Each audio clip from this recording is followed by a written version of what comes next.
Okay, so let's begin with the most important topic which has been pretty long awaited, that is the structure of nephron. अभी हम लोगों ने इससे पहले वाले सारे वीडियोस में ये देखा था that kidney is the most important organ which makes up the urinary system of our body. Apart from that, then we come into the most important structural as well as the functional unit, the most fundamental unit of the kidney, which is actually your nephron.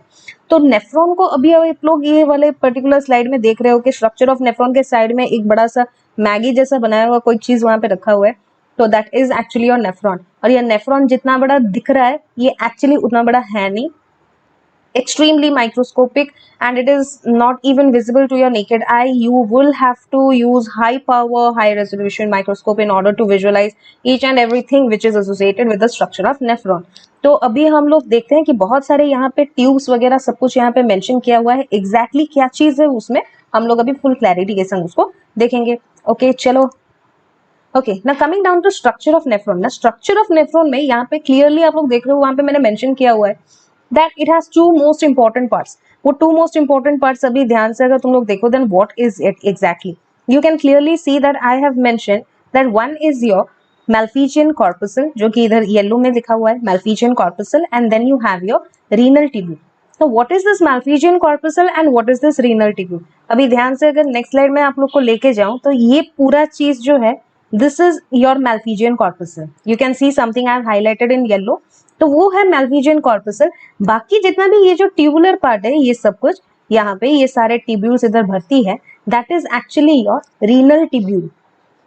नाम अभी काफी है, तो वो जो सांप जैसा मुंह बनाया हुआ है that is your Malpighian corpuscle, rest of the tubular portion that is your renal tubule. Now coming down to the most important thing कि अगर ये जो यहाँ पे Malpighian corpuscle है उसके बारे में सबसे पहले देखेंगे। Malpighian corpuscle में ऐसा क्या चीज है, what is it made up of. ना एक्चुअली ना Malpighian corpuscle का स्ट्रक्चर देखने के लिए you need to actually refer something which is you people are very familiar with, that is your cup noodles. या I am talking about cup noodles. Cup noodles में क्या होता है, एग्जैक्टली एक कप जैसा एक चीज है वहां पे, एंड वहां पे बहुत सारे नूडल्स ऐसे ड्राई स्टेट में है। वहां पे जब आप लोग गर्म पानी डालते हो you just cover up the lid and then you enjoy the taste. ये चीज यहाँ पे बताने का कोई जरूरत नहीं था, I am feeling hungry now. Anyways now coming down to this कि यहाँ पे कप क्या है, नूडल्स क्या है।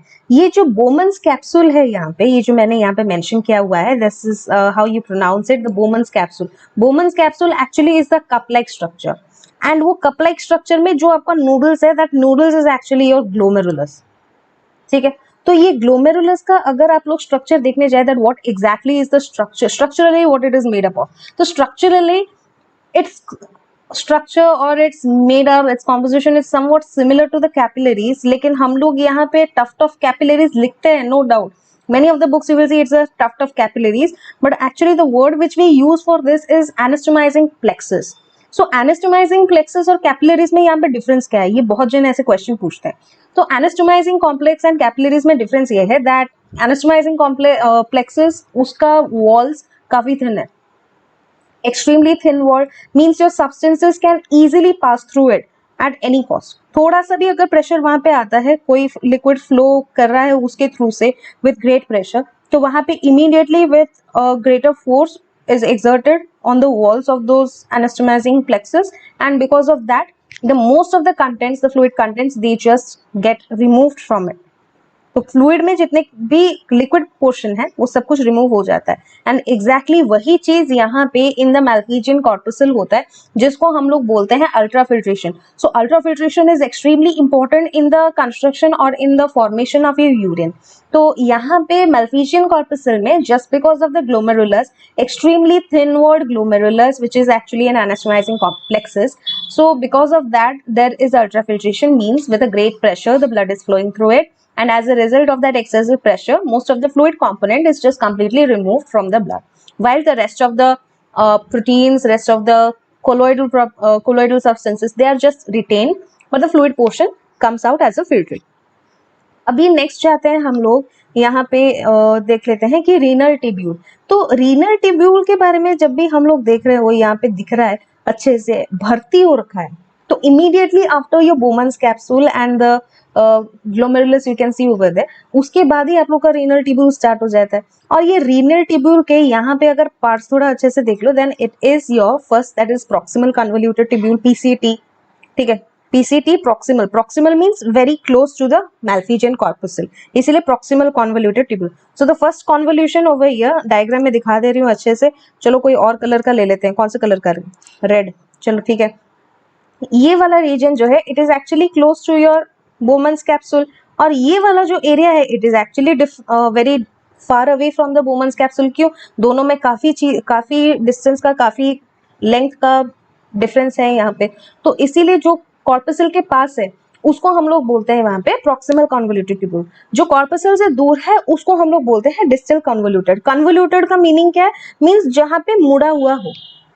ट्यूब्यूलर, क्यों ट्यूब्यूल बोला गया? Because it's a tube like structure, तो ट्यूब्यूल बोला गया है because of tube like structure. Convoluted बोला गया है because that tube is slightly bent, वो स्ट्रेट नहीं है, स्लाइटली बेंट होके है। नेक्स्ट लास्ट में क्या होता है? प्रॉक्सिमल नहीं तो डिस्टल। प्रॉक्सिमल क्यों? बोमन्स कैप्सूल के पास है। डिस्टल क्यों? बोमन्स कैप्सूल से दूर हटके है वो। Done.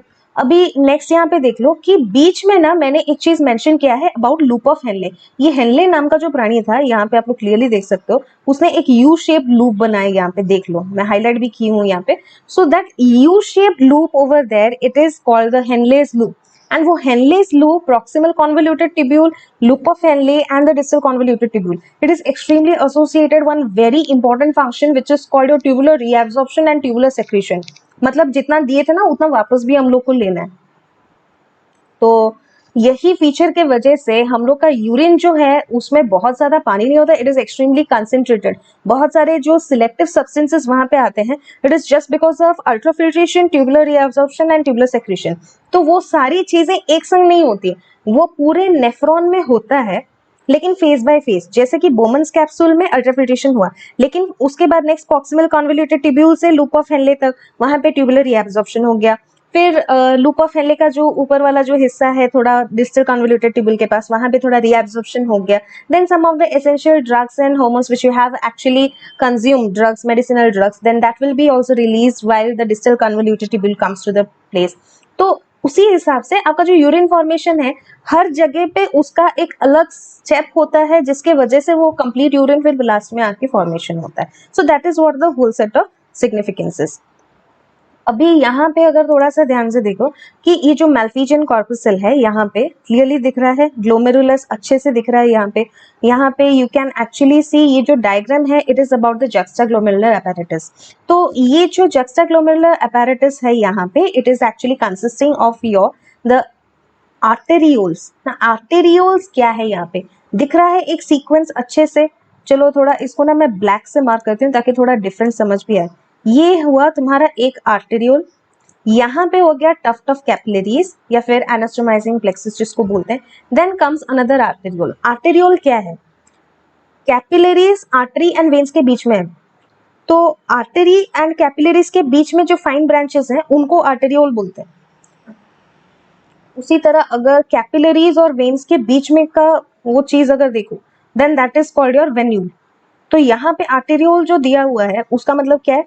Means from one artery to capillaries, artery से आर्टेरियोल हुआ, फिर capillaries, again another arteriole, then again it will merge with another artery, then finally उसका एक second round of capillary network होगा जिसको हम लोग कवर करेंगे in another session where will be discussing about the blood vascular supply और the blood vascular system of the renal system.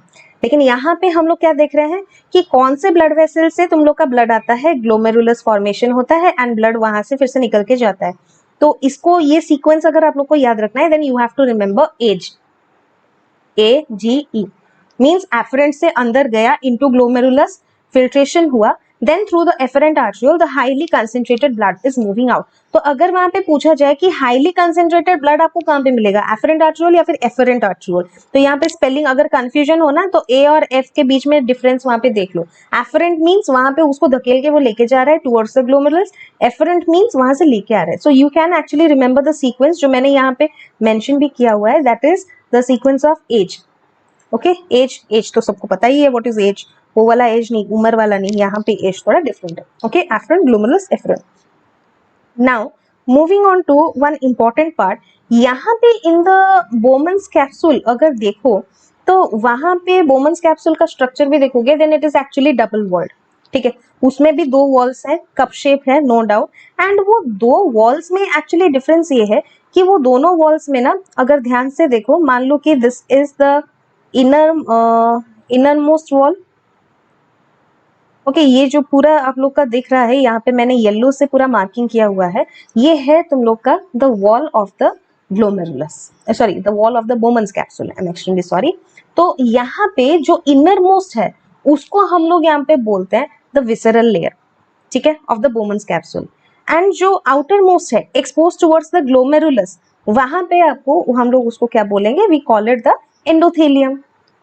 तो यहाँ पे अगर क्लियरली आप लोग देख रहे हो, इधर डायरेक्शन ऑफ ब्लड प्लाज्मा दिया हुआ है, ठीक है। Means the blood after filtration from the glomerulus it will come and reach this particular surface. और ये फेनेस्ट्रा क्या है, fenestra means holes and openings, ठीक है। Fenestra means holes and openings. तो ये फेनेस्ट्रा से तुम्हारा ब्लड सेरम जो है या फिर ब्लड प्लाज्मा जो है specially, it is flowing through that. कहाँ पे पहले पहुंचा, into the basement membrane. Basement membrane जो है ना यहाँ पे in the wall of the entire wall of the glomerulus में, अब इनर मोस्ट जो है that is your endothelium, glomerulus के टच में जो रहता है, ये अगर कप न्यूडल्स है आप लोग का, तो ग्लोमेरुलस के टच में जो सरफेस रहता है दैट इज योर एंडोथेलियम। उसके नीचे जो लेयर आ गया वो हो गया basement membrane. Basement membrane is actually made up of your collagen and some more proteins which make up the extracellular matrix. But then उसके बाद आता है द एपिथेलियम और एपिथेलियल लेयर या फिर the inner most layer which is also called the visceral layer of the Bowman's capsule. और ये visceral layer of Bowman's capsule में एक बहुत इंपॉर्टेंट चीज है, एक स्पेशल टाइप ऑफ सेल्स है जिसको हम लोग बोलते हैं पोडोसाइट्स। ये वर्ड क्या है, साइट जहां पे आ जाए ना, मान लो कि वो सेल है, न्यूरॉन, ठीक है, मायोसाइट, हेपेटोसाइट, ओस्टियोसाइट, तो ये सब जो चीजें हैं इसका मतलब क्या है कि ये एक सेल है। वैसे ही podocyte means it is also a cell, लेकिन वो सेल को इधर पोडोसाइट क्यों बोला गया, because it has foot like projections, they have some foot like projections and they have further finger like elements which originate out of it, and उसी के वजह से वहां से आप लोग का फिल्ट्रेट ना आराम से पास होके जाता है। So in between you can clearly see over here, यहाँ पे स्लिट पोर जो मेंशन हुआ है, so they slit pores they actually exist between the podocytes. तो उसी पोडोसाइट्स के थ्रू से, जो स्लिट पोर्स है उसके थ्रू से आप लोग का ब्लड प्लाज्मा जो है फाइनली फिल्टर होके जाता है। सो इफ ग्लोमेरुलस से आप लोग का यहाँ पे ब्लड प्लाज्मा फिल्टर होके आ गया, it has to cross 3 layers of the Bowman's capsule. वो 3 layers क्या है, the parietal layer which is you call the you can say the endothelium layer, उसके बाद आता है बीच में basement membrane, then you get the visceral layer of the Bowman's capsule. तो पोडोसाइट को क्यों ऐसा बोला गया है वो भी आप लोगों ने क्लियरली यहाँ पे देख लिया है। So now moving on to the most important thing that is the Henle's loop.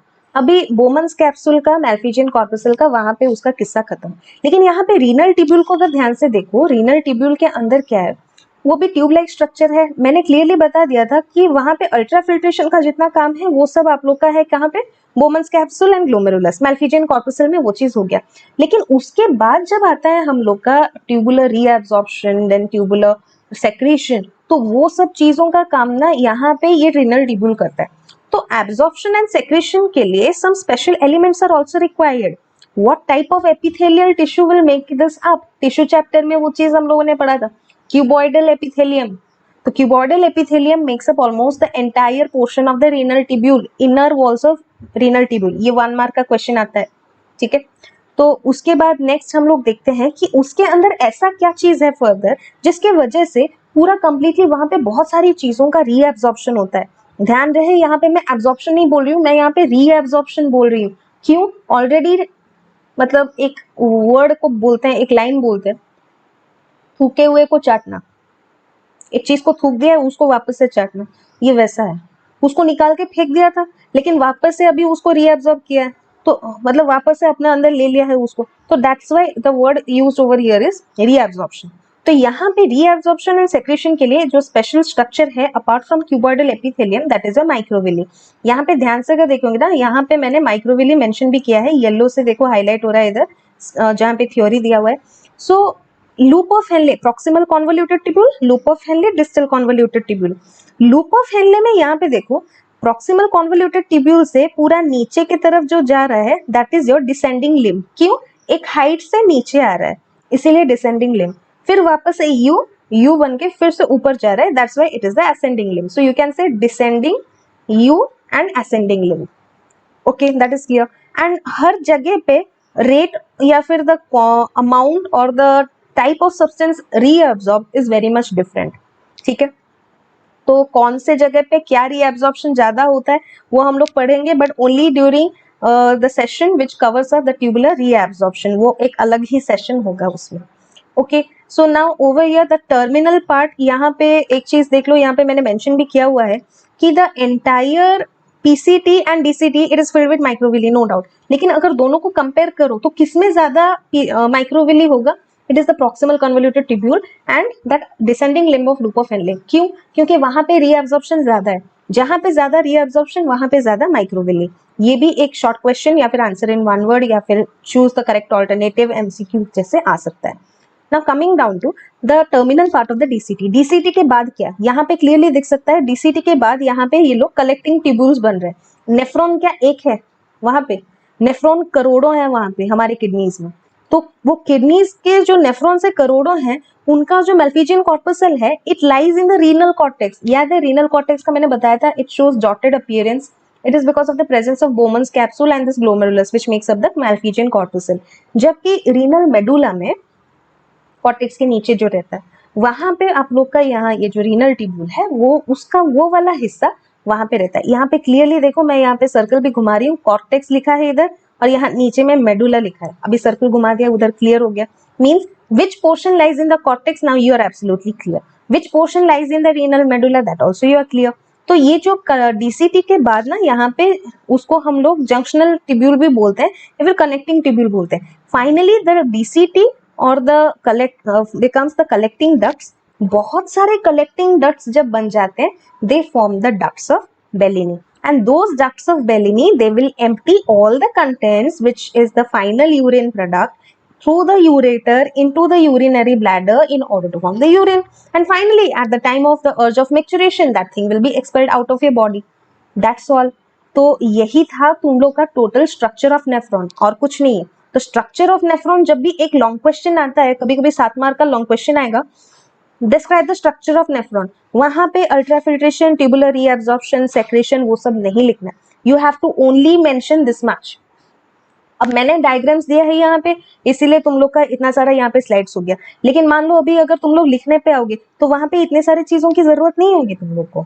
You won't require all this things, तो only you have to highlight that what exactly is this thing. तो वहां पे ना PPT जैसे power point presentation में हम लोग का कंटेंट पेज होता है, वहां पे वो चीज एक्चुअली काम आता है। जब भी हम लोग लॉन्ग आंसर क्वेश्चन लिखते हैं तो वहां पे वो अप्रोच बड़ा काम आता है। So next we will be actually talking about, कभी हम लोग को टाइम मिला आपस में बात करने के लिए, वी विल डिस्कस अबाउट कि how to write long question answers.